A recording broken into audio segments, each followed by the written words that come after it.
నమస్తే. Car sir 16 సర్కారు 2019 MP ఎన్నికల్లో కేసీఆర్ ఈ లైన్ వాడి ఎలక్షన్స్కి వెళ్ళిండు. సో చాలా దూకుడుగా అప్పటికే అధికారంలో ఉన్నాడు కాబట్టి ఒక ముఖ్యమంత్రి హోదాలో మొత్తం కుటుంబం అంతా పార్టీ అంతా తిరిగి ఎన్నికల్లో పోటీ చేశారు. అయితే అప్పటికే 2018లో అధికారం చేపట్టిన కేసీఆర్ ముందస్తు ఎన్నికల్లో భాగంగా క్యాబినెట్ విస్తరణ చేయకుండా మొత్తం నేనే అంతా నా చేతిలోనే నడవాలి, క్యాబినెట్ లేకపోయినా సరే నేను నడిపించగలను, నేను మాత్రమే అనే విధంగా ప్రజలు ఇచ్చినటువంటి తీర్పును అవమానపరుస్తూ ఒంటెద్దు పోకడతో ముందుకు పోయిండు. ఆ తర్వాత వచ్చిన ఎంపీ ఎలక్షన్స్లో కారు సారు 16 అన్న అధికారంలో కేసీఆరే ఉన్నాడు, ఈ 5 సంవత్సరాలు కేసీఆర్ ఇక్కడ ముఖ్యమంత్రి అని ప్రజలు భావించినప్పటికీ అనుకున్నప్పటికీ కేసీఆర్ని ఆ ఎలక్షన్స్లో చావు దెబ్బతీసారు. 2019లో 9 స్థానాలు బీఆర్ఎస్ గెలిస్తే 4 స్థానాలు బీజేపీ, 3 స్థానాలు కాంగ్రెస్, 1 స్థానంలో ఎంఐఎం విజయం సాధించింది. సో తర్వాత 5 సంవత్సరాలు ఆడిందే ఆట పాడిందే పాట, అరాచకం, విధ్వంసం, రాష్ట్రాన్ని ఆగమాగం చేసిండు.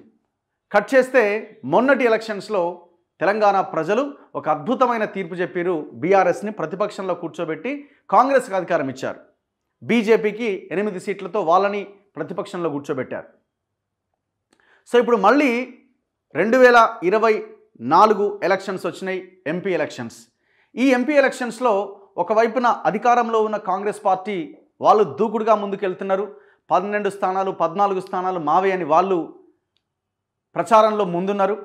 దాంతోపాటు బీజేపీ కూడా కేంద్రంలో మళ్ళీ మేమే అధికారంలోకి వస్తాం, రాష్ట్రంలో అధికారం ఎవరిదైనా ఫలితాలు ఎట్లా ఉన్నా మోదీ వేవ్ ఉన్నది, ఖచ్చితంగా కేంద్రంలో మళ్ళీ మాదే అధికారం కాబట్టి ఈసారి పోయినసారి 4 సీట్లు వచ్చినాయి, ఈసారి 10 సీట్ల వరకు మేము గెలుస్తామని వాళ్ళు బలంగా తిరుగుతున్నారు. మరి బీఆర్ఎస్ ఎక్కడున్నది అన్నదే ఇక్కడ ప్రశ్న. అక్కడక్కడ పార్లమెంట్ సన్నాహక సమావేశాల పేరుతో ఒక హడావుడి వాతావరణం మనకు ఒక 5-10 రోజుల ముందు, ఒక 20 రోజుల ముందు కనిపించినా మళ్ళీ చల్లబడ్డది. కేసీఆర్ తొంటిరిగి నందినగర్ అటు నుంచి ఫామ్ హౌస్కి వెళ్ళిపోయిండు. కేటీఆర్ నిన్న మొన్నటి దాకా ఇవాళ బయటకు వచ్చినట్టున్నాడు. నిన్నటి దాకా అమెరికాలో ఉన్నాడు. ఆయన ఏదో పర్సనల్, ఆయన కొడుకు కాలేజీ విషయమన్నా దేని విషయమన్నా ఫ్యామిలీతో ఆయన అమెరికాకు పోయిండు. సో చాలా సైలెన్స్ వాతావరణం ఉన్నది. ఏం జరుగుతున్నది భారత రాష్ట్ర సమితిలో అన్న చర్చ ఉన్నది. ఇప్పటికే పెట్టిన ప్రతి సమావేశంలో ఈ సన్నాహక సమావేశాలను పెడతారు కదా, ఎంపీ మీటింగ్స్లో బీఆర్ఎస్ని టీఆర్ఎస్గా మార్చాలని కొంతమంది కార్యకర్తలు, నాయకులు, అసలు మీరు మాకు ఎక్కడ అపాయింట్మెంట్ ఇచ్చారో, అసలు మీ మొఖాలు కనబడ్డాయా అని హరీష్ రావుని, కేటీఆర్ని చాలా జిల్లాల్లో, చాలా పార్లమెంట్ నియోజకవర్గాల పరిధిలో కార్యకర్తలు, నాయకులు ఓపెన్గానే బహిరంగంగానే తమ అసంతృప్తిని వెళ్ళగక్కినారు. మరి ఇప్పుడు బీఆర్ఎస్ సిచ్యువేషన్ ఏంది అంటే అన్ని సర్వేల్లో బీఆర్ఎస్ పరిస్థితి 3rd ప్లేస్ అని చాలా క్లియర్గా చెప్తా ఉన్నారు. రాబోయే ఎంపీ ఎలక్షన్స్లో 17 స్థానాలకు జరిగే ఎన్నికల్లో బీఆర్ఎస్ స్థానం 3వ స్థానం. కొన్ని సర్వేలు అయితే 2 నుంచి 3 సీట్లు వచ్చే అవకాశం ఉందని అంటున్నారు. అది కూడా ఎక్కడ అంటే అది కూడా టఫ్ ఫైటే. ఒకవేళ ట్రయాంగిల్ ఫైట్ జరిగితే ఎక్కడైనా బయటపడే అవకాశం ఉండొచ్చేమో అన్న ఒక చర్చ ఉంది తప్ప ఇగో ఈ స్థానం ఖచ్చితంగా బీఆర్ఎస్ గెలుస్తుంది అని చెప్పే ఒక్క స్థానం కూడా లేదు. వాళ్ళకి ఉన్న ఒకే ఒక్క స్థానం ఏంటంటే మెదక్. మెదక్లో కూడా ఒకవేళ కేసీఆర్ ఏమన్నా ఇక్కడి నుంచి పోటీ చేస్తే గెలవడానికి అవకాశాలు ఉంటాయి. కేటీఆర్ చేసిన కవిత అడిగినట్టున్నది, కానీ హరీష్ రావు రాణిస్తలేడు అక్కడికి. కవిత మెదక్ నుంచి పోటీ చేస్తా అని కేసీఆర్ ముందు ఆప్షన్ పెట్టినప్పటికీ, రిక్వెస్ట్ పెట్టినప్పటికీ అక్కడ హరీష్ రావు ఉన్నాడు. ఎందుకంటే ఆయన సిద్దిపేట ఇదే మెదక్కి వస్తుంది. మెదక్ నియోజకవర్గం కూడా ఆయన కనుసన్నలోనే అక్కడ వ్యవహారాలు నడుస్తూ ఉంటాయి. సో ఆ మెదక్ నియోజకవర్గానికి కవితని హరీష్ రావు రాణించే పరిస్థితి కనిపిస్తలేదు. అందుకే కేసీఆర్ పోటీ చేయట్లేదు అన్నది క్లియర్గా అర్థమైపోయింది. ఇక్కడ ఒంటేరు ప్రతాప్ రెడ్డిని తెర మీదకి తీసుకొచ్చారు. ఈయన గెలుస్తాడా అంటే ఇది పెద్ద కష్టమే. అంటే గెలిచే అంటే అవకాశం ఉన్న స్థానంలో ఒకవేళ కేసీఆర్ పోటీ చేస్తే అది గెలవచ్చు. ఇది కూడా లేకపోతే ఇంకా మీకు ఎక్కడ అవకాశాలు ఉన్నాయి? ఏ నియోజకవర్గం చూసినా కూడా గడ్డు పరిస్థితే ఉన్నది. లాస్ట్ 2019 ఎలక్షన్స్లో మొత్తం 17 స్థానాల్లో 9 బీఆర్ఎస్ గెలిచింది, అప్పుడు టీఆర్ఎస్, 4 బీజేపీ గెలిచింది, 3 కాంగ్రెస్ గెలిచింది, 1 ఎంఐఎం అసదుద్దీన్ ఇది ఎప్పుడు వచ్చే సీటే. సో అందరూ కూడా ఈ 16 సీట్లపైనే ఫోకస్ పెడతారు. ఈ 3 పార్టీలు అధికారం ఉంది, అన్నీ ఉన్నాయి. కేసీఆర్ గెలిచింది 9, 7 పోయినాయి అధికారం ఉన్నప్పుడే. ఇప్పుడు అధికారం లేదు, ఒక లైన్ లేదు, పార్టీ ఉనికికే ప్రమాదం ఏర్పడ్డది. మరి ఇప్పుడు సిచ్యువేషన్ ఏంటి? ప్రజలు కూడా క్లారిటీగా ఉన్నారు, కాంగ్రెస్ వర్సెస్ బీజేపీ. ఇప్పుడు ఒకవేళ కేసీఆర్కి ఓటేస్తే, ఒకవేళ బీఆర్ఎస్కి ఓటేస్తే దానివల్ల ఉపయోగం ఏంటి? ఇక్కడ కాంగ్రెస్ అధికారంలో ఉన్నది, వేస్తే కాంగ్రెస్ వాళ్ళకి వేయాలి. కేంద్రంలో బీజేపీనే మళ్ళీ అధికారంలోకి వచ్చే అవకాశం ఉందన్న విషయం మనకి అర్థమవుతున్నది. కాబట్టి మోదీని వ్యతిరేకించే వాళ్ళు కూడా కాంగ్రెస్కి ఇప్పుడు అవకాశం, ఇండియా కూటమికి అవకాశం లేదు అనే చెప్తున్నారు చాలామంది. సో అటువంటి పరిస్థితుల్లో మళ్ళీ కేంద్రంలో బీజేపీని అధికారంలోకి వచ్చే అవకాశం ఉందని బీజేపీకి వేసే అవకాశం ఉంది. Congress versus BJP. కేసీఆర్కి ఉన్న లైన్ ఏంది? మాది తెలంగాణ, నేను తెలంగాణ కోసం కొట్లాడతా, తెలంగాణ హక్కుల కోసం కొట్లాడతా అంటున్నాడు. నీ పార్టీలోనే టీఆర్ఎస్ అనే దాన్ని తెలంగాణ రాష్ట్ర సమితి అన్న పార్టీని పేరుని భారత రాష్ట్ర సమితిగా మార్చేసినావు. తెలంగాణ పేరుకే నువ్వు దూరం అయిపోయినావు. ఇదొక్క పాయింట్ కేసీఆర్ని చావు దెబ్బతీస్తున్నది రాబోయే ఎంపీ ఎలక్షన్స్లో. సో అండ్ దట్టు వీళ్ళు ఎక్కడ ప్రచారంలో కూడా ఎక్కడ కూడా క్యాండిడేట్స్ విషయంలో కూడా హడావుడి లేరు. మొన్నటిదాకా ఫామ్ హౌస్లో కేసీఆర్, అమెరికాలో కేటీఆర్ నిన్నొచ్చినట్టున్నాడు. బీఆర్ఎస్లో కనిపించని లోక్సభ ఎన్నికల హడావుడి. సారు కారు 16 ఢిల్లీలో సర్కారు అంటూ గత లోక్సభ ఎన్నికల్లో హడావుడి చేసిన బీఆర్ఎస్ ఈసారి మాత్రం ఇంకా సైలెంట్గానే ఉన్నది. లోక్సభ ఎన్నికల విషయంలో కాంగ్రెస్ బీజేపీలో కనిపిస్తున్నంత ఉత్సాహం, హడావుడి ఆ పార్టీలో కనిపించట్లేదు. మిగతా పార్టీల కంటే ముందే ఎన్నికల వ్యూహాలు రచించి టికెట్లు ప్రకటించే అధినేత కేసీఆర్ ఈసారి ఫామ్ హౌస్కే పరిమితమయ్యారు. అందరికంటే ముందే ప్రకటిస్తాడు కదా టికెట్లు. ఏమైంది మరి?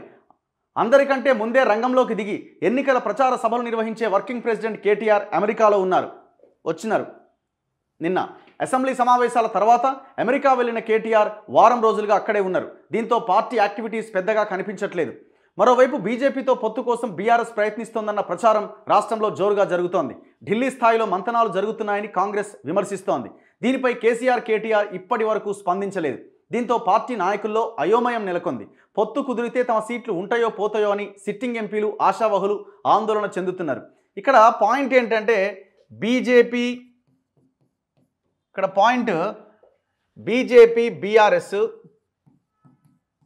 కలిసే అవకాశాలు ఉన్నాయా అన్న ఒక చర్చ నడుస్తున్నది. ఎట్టి పరిస్థితుల్లో ఈ రెండు పార్టీలు కలిసే అవకాశాలు కనబడట్లేదు. కారణం ఏంటంటే ఇప్పుడు ఇక్కడ కాంగ్రెస్ అధికారంలో ఉన్నది. ఇప్పుడు ఫైట్ బిట్వీన్ బీఆర్ఎస్ వర్సెస్ కాంగ్రెస్గా అంటే రాష్ట్రంలో ఒక వాతావరణం ఉన్నది. అంటే మొన్నటి ఎలక్షన్స్లో వీళ్ళకి 39 వచ్చినాయి, వీళ్ళకి 64 ప్లస్ సిపిఐ ఒకటి 65 స్థానాలు వచ్చినాయి.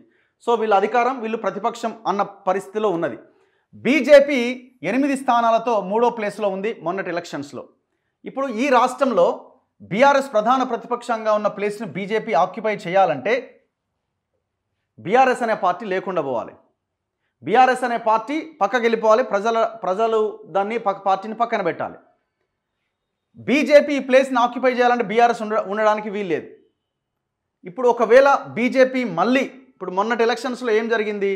అవునన్నా కాదన్నా బీజేపీ కాంగ్రెస్ని అధికారంలోకి రాకుండా, ఎందుకంటే వీళ్ళు రెండు బద్ధ శత్రువైన పార్టీలు కాబట్టి బీజేపీ కాంగ్రెస్ అధికారంలోకి రావద్దన్న ఒక లక్ష్యంతో పనిచేసి వీళ్ళకి రావాల్సిన మెజారిటీ సీట్లను కూడా వీళ్ళు కోల్పోయి ఒక తప్పు వల్ల వాళ్ళు చాలా ఘోరమైన దెబ్బతిన్నారు.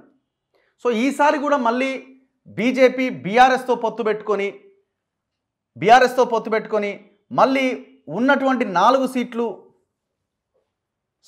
సీట్ల నుంచి 8, 10 గెలుస్తామని చెప్తున్న వీళ్ళు ఉన్న 4 నిలుపుకోగలుగుతారా? అవకాశం ఉంటుందా? ఉండదు. ఎందుకంటే కొలాప్స్ అయిపోయింది కేసీఆర్ అండ్ బీఆర్ఎస్ పార్టీ. అవకాశం లేదు. పొత్తు పెట్టుకుంటే మళ్ళీ వీళ్ళిద్దరు కలిసిపోయారు. ఎందుకంటే వీళ్ళు కాళేశ్వరం ఏటీఎం, కేసీఆర్ లోపలేస్తాం, ఇవన్నీ వీళ్ళు కూడా చెప్తున్నారు కదా. మరి అలాంటప్పుడు మీరు పొత్తు పెట్టుకోవడం వల్ల లాభం ఎట్లా జరుగుతుంది? అండ్ లాభం జరగకపోవడం ఒకటి పక్కన పెడితే బీజేపీ ఈ బీఆర్ఎస్ ప్లేస్ని ఆక్యుపై చేయాలంటే ఒక రాష్ట్రంలో ఒక రీజనల్ పార్టీ బలంగా ఉంటే ఒకవేళ బీజేపీ ఆ రాష్ట్రంలో ఎదగడం చాలా కష్టం. ఫైట్ బిట్వీన్ బీజేపీ వర్సెస్ కాంగ్రెస్గా మారితే బీజేపీకి భవిష్యత్తులో కాంగ్రెస్ని కొట్టడం ఈజీ అన్న ఒక ఆలోచనలో మోదీ అండ్ అమిత్ షా ఉన్నారు. ఇవాళ ఆయన ఎవరు ఆర్కే రాసిన ఇది కూడా ఈ లైన్ పెట్టిండు ఆయన. మనం ఎప్పటి నుంచో చెప్తున్నాం ఇది. బీజేపీ ఈ ప్లేస్ని ఆక్యుపై చేస్తే బీజేపీ కాంగ్రెస్ని కొట్టడం బీజేపీ మాకు చాలా ఈజీ అని బీజేపీ అనుకుంటున్నది. సో అలాంటప్పుడు ఈయనతో పొత్తు పెట్టుకొని మొత్తం పాతాళంలో మునిగిపోయిన మళ్ళీ పైకి లేపాలన్న ఆలోచన బీజేపీ చేస్తుందా? లేదు, బీజేపీ బీఆర్ఎస్ ప్లేస్ను ఆక్యుపై చేయడానికి ఫస్ట్ బీఆర్ఎస్ని లేకుండా చేయాలని ప్రయత్నం చేస్తుందా? సో అందుకే ఈ పొత్తు ఎట్టి పరిస్థితిలో ఉండే అవకాశం కనబడట్లేదు. ఒకవేళ కొంతమంది ఏమంటున్నారంటే ఇప్పుడు కేసీఆర్కి రకరకాల కేసులు వ్యవహారాలు ఇవన్నీ ఉన్నాయి కాబట్టి తాత్కాలిక పద్ధతిలో ఏమైనా బీఆర్ఎస్ డమ్మీ క్యాండిడేట్లను పెట్టి ఏమైనా చేసే అవకాశం ఉందా అని ఒక చర్చ నడుస్తున్నది. నేను అనుకోవడం ఆ అవకాశం కూడా ఉండకపోవచ్చు అన్నదే నాకు అనిపిస్తున్నది.